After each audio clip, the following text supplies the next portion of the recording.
long, long ago. In a land far away was a bustling town full of fascinations. We find ourselves peering through the windows of a carpenter's shop. This shop belongs to an old carpenter by the name of Geppetto. Geppetto is an exceptional carpenter and can make anything out of wood. He lives with his two pets, a cat and a fish, and although they keep him company and are always an entertaining duo, Geppetto finds he is lonely. Every night he wished for a son and to raise him properly. And every night he would sit up awake by the window, wishing for a sign that things would change. One night, while up late working on one of his creations, he sees the sign he was looking for. A bright shooting star burns through the night sky, and as if it was speaking to his mind, Geppetto picked up a new piece of wood and began working on it. This was to become his greatest creation yet. Geppetto was to make a boy out of wood. Finally, his wish would come true. Day and night he worked on his creation.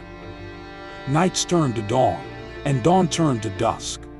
On and on, he spent every waking hour shaping pieces of wood. But his friends didn't understand.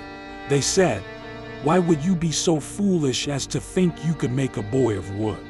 And you have other more important carpentry to do. Your customers are waiting for their orders." They counseled him to return to his usual carpenter work. But Geppetto still believed deep down he would become a father, trying over and over to make a perfect boy of wood. He tried, and he tried, only to fail many times and start all over again. Then finally, something began to appear from the carved wood. The face, and then the rest, of a wooden boy. He named his wooden boy Pinocchio. That night when Geppetto had fallen asleep, the shooting star appeared in the form of a fairy. She approached his bed while he slept. "Geppetto, I must tell you something," she whispered. Startled, Geppetto leapt out of bed. Who are you?" "I am the shooting star which heard your wish. I guided your heart and your hands to bring you your son. But you must know Pinocchio is not a real boy and can't be forced to become one. What I can do is give your boy life, but it is life that will turn him into a real boy in time. I warn you, only horrors await if he rushes to be real. Oh yes, please, I wish so much for my boy to be alive," Geppetto begged. With a gentle wave, the fairy blessed Pinocchio, and before their eyes, the wooden boy became alive. Geppetto couldn't believe his eyes, but it was getting late. As he put Pinocchio to bed, the fairy disappeared without a trace. Was this just a dream? Well, he would find out in the morning, thought Geppetto. Sure enough, Geppetto found Pinocchio was up and moving about when he awoke. Geppetto was over the moon with joy and hurriedly packed Pinocchio a bag before sending him off to school. Geppetto was determined to be a great father. He told Pinocchio that to be a real boy he would need to go to school, to learn and play with other children, and most importantly be a good boy. And with that, Pinocchio began his walk to school. He walked and walked and walked some more, searching for the school. It must be down this alley, he thought to himself. Then, he came across two figures appearing in his path. Upon approach, they introduced themselves as the two Fox brothers and began telling a tale of how they came to be. Pinocchio listened in awe as the two foxes described a man who found them as cubs and raised them like children. This man was like a father to them, and it was he who helped them become so successful. The Fox brothers invited Pinocchio to meet this man who they called Harry, promising him just as much success and riches. Pinocchio loved this idea, thinking that his own father would especially be so proud. So off they went. Upon approaching Harry, Pinocchio noticed he was a giant of a man and would flaunt his riches everywhere. As he turned, Harry locked his seedy eyes on Pinocchio. And for a moment, Pinocchio felt maybe this wasn't such a good idea. "I hear you could be a very talented wooden boy," boomed the man. Before Pinocchio could utter a reply, Harry the giant plucked him up, dressed him, then shoved him straight on stage where the other puppets were performing. "We will see what he is made of," whispered Harry to the Fox brothers. Pinocchio was scared and afraid. He didn't do very well at all during the show, and people started to laugh at him. But he kept trying, and soon enough he found his feet. Pinocchio went on to perform many shows, and for each show he got better and better. As he got better, the crowds got bigger, and as the crowds got bigger, Pinocchio got more fame and fortune. This was everything he had dreamed of, and he knew his father would be so proud. He realized he had forgotten all about his father. He had to return home, as he was sure his father would be worried. But at least now he would return with fame and riches that would make his father proud. He hurried to find Harry the giant, who by now had become even larger than ever and more rich than ever before. When Pinocchio explained that he wanted to go home to be with his father, Harry the giant was enraged, saying he had made Pinocchio famous and for that Pinocchio owed him a lifetime performing in his puppet show. Harry grabbed Pinocchio, stripped him of his belongings and locked him away in a cage. For days Pinocchio was forced to perform, and when he wasn't performing he was locked in the cage. The other puppets were kept there too. Pinocchio cried himself to sleep, wishing he had never listened to the Fox brothers to begin with. "If only I had have gone to school like a good boy," he sobbed. Somewhere down below, a bug by the name of Mr. Cricket lay in his bed. Every morning he would wake up and read his books. He enjoyed lying in and taking his time with every page, but one day he started to hear sobbing. This became a daily recurrence, and finally Mr. Cricket decided to venture out of his home to see what this commotion was all about. Having a look around, he noticed a little cage, and in that cage was a little wooden boy sobbing. "What's wrong, wooden boy?" asked Mr. Cricket. "I really want to be let go, so I can see my father," sobbed Pinocchio. "That's quite strange," thought Mr. Cricket, as the other puppets didn't seem to mind being kept in the cage. They were quite content staying, not appearing to have any life in them. "Well, I'm sure your father is missing you dearly. Let me help you escape." And with that, Mr. Cricket unlocked the cage and Pinocchio made a run for it. As Mr. Cricket turned to go back to his room and continue reading his books, he noted something peculiar. Although the cage door was still open, the other puppets didn't leave. Now Pinocchio was well on his way back home to his father. Wandering through the woods, he could see some commotion up ahead, but thought, "This time I'm going to be a good boy. I'm going straight home." As he approached the commotion, all of a sudden a real boy stepped out in his way with a cheeky grin on his face. "Hey there, wooden boy. What's your name, and where are you going?" asked the real boy. "My name is Pinocchio, and I'm going home," replied Pinocchio. "Who are you?" The real boy laughed menacingly. "My name is Peter, and I have no home because I'm a real boy." He was joined by a smaller boy who chimed in. "You're wooden. You're not a real boy like us." "I certainly can be," piped Pinocchio. "Oh really?" snickered Peter. "Come with us to Dreamland, where we do what every boy dreams of, and prove that you're a real boy." Pinocchio thought he couldn't walk away from this challenge. After all, He had to have something to show his father for being gone for so long. So off they went, Peter, the little boy, whose name was Dan, and Pinocchio. When they arrived, Pinocchio was amazed. He had never dreamed that such a wonderful place would exist. It was a place of fun and games that never ended. Days passed by, and Pinocchio forgot what he was doing before he found himself in dreamland. Never mind, he thought. It mustn't have been that important. And headed off to find Peter and Dan, who had invited him to meet at the real boys' pub.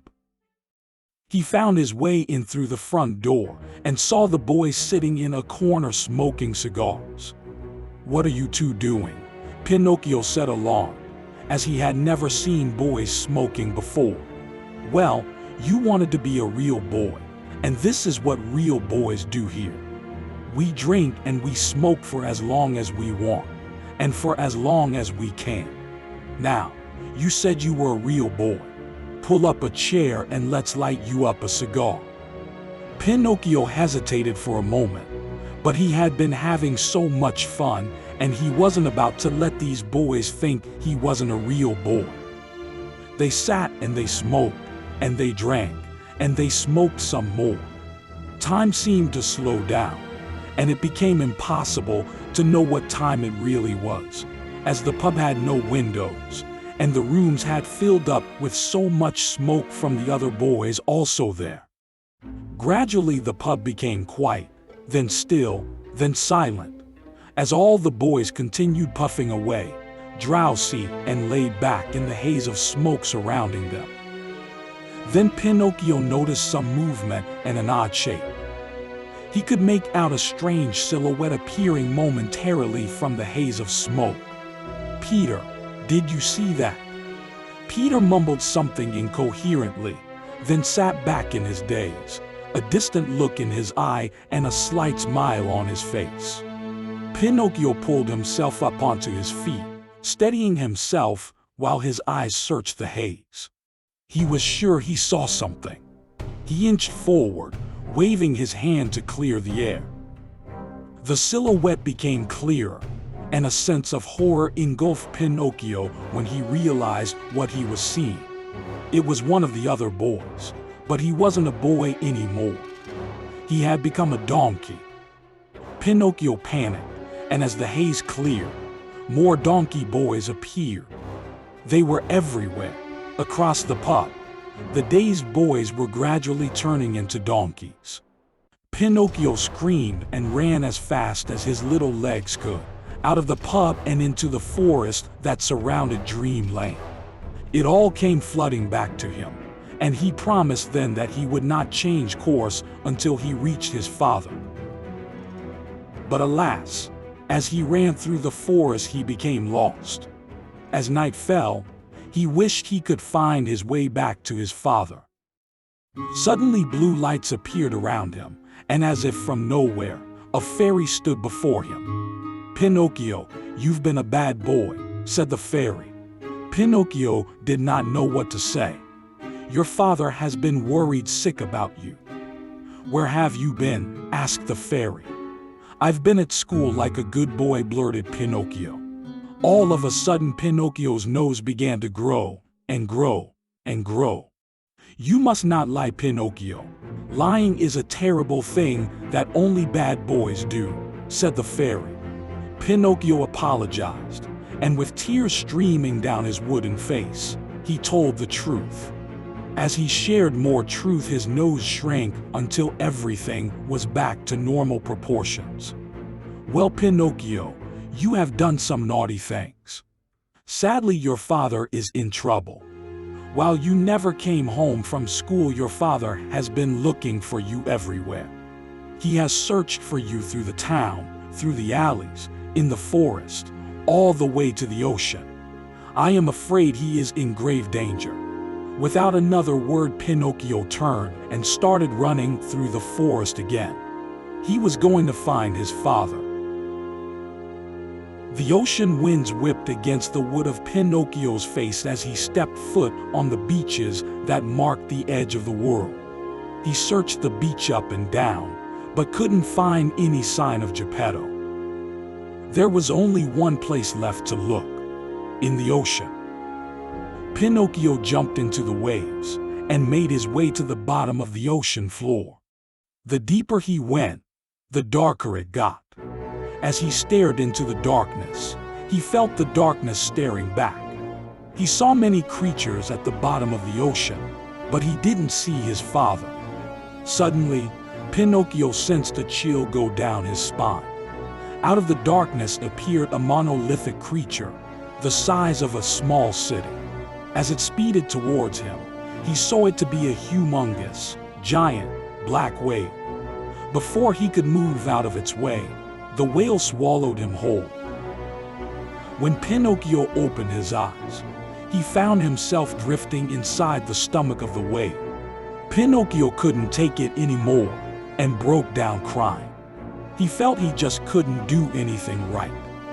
He had tried so hard to become rich and famous to impress his father and to prove that he was a real boy, and it had all led to nothing. Actually worse than nothing, as now he had lost his father. He sat, sobbing and floating in the stomach of the whale. Gradually, he heard a little voice calling his name. "Pinocchio, is that you?" It was his father, Geppetto. "Father, I am here," exclaimed Pinocchio as he leapt into his father's arms.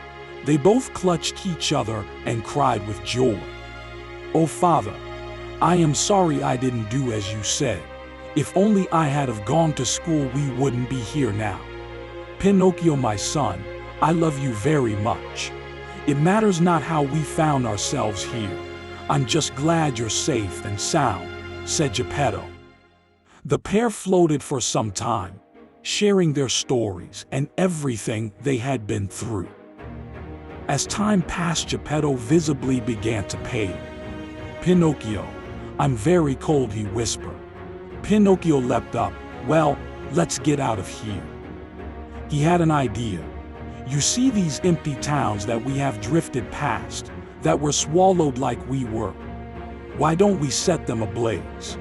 With enough flame will come smoke, and with enough smoke the whale will eventually spit us out," suggested Pinocchio. "Well, we haven't got anything to lose," said Geppetto. "Let's give it a try." And off they went. Small flames turned into big raging fires as they leapt from building to building. Once the swallowed cities were engulfed in raging fire, Geppetto hugged Pinocchio close to him, saying, "My son, I am so proud of you." They smiled at each other, then turned to watch the fire as it raged. Sure enough, the fire sent up billowing clouds of smoke. The whale surfaced and let out a scream, writhing as the fire burned inside him. Bellows of smoke poured from its mouth as it gasped for air. It struggled, flailing and screeching a horrid noise, so loud and so horrid it was heard across the entire ocean. It let out one last blood-clotting screech and it suffocated, its flesh cooked from the inside out. Geppetto picked Pinocchio up and brushed the sand off his knees. They were finally back safe on the shores. The stench of burned flesh hung heavily in the air as clouds of smoke continued to fill the skies from the burning whale's carcass. They walked some more, and then Geppetto beckoned.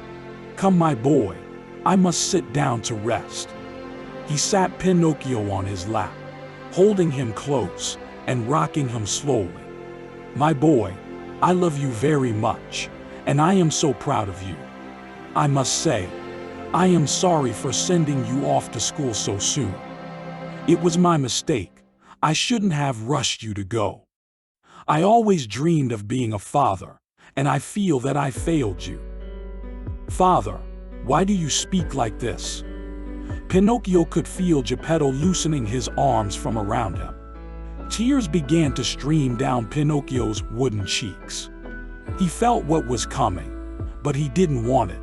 Whatever it was, he just wanted his father, and he wanted him to stay. Pinocchio held his father close, and they sat in silence for a moment more. tears dripping from Pinocchio's nose. He couldn't see his father's face, but he could feel his body getting colder and his breathing getting slower. After some time, Geppetto whispered, "I must lie down, my boy." And as he laid down on the warm sand, Pinocchio saw his father close his eyes for the last time. Pinocchio buried his father there on the beach, and while he sat, he felt something inside him changing. It was then that he learned, you can't make yourself grow into a real boy. Life turns you into a real boy, but he didn't want to be a real boy anymore.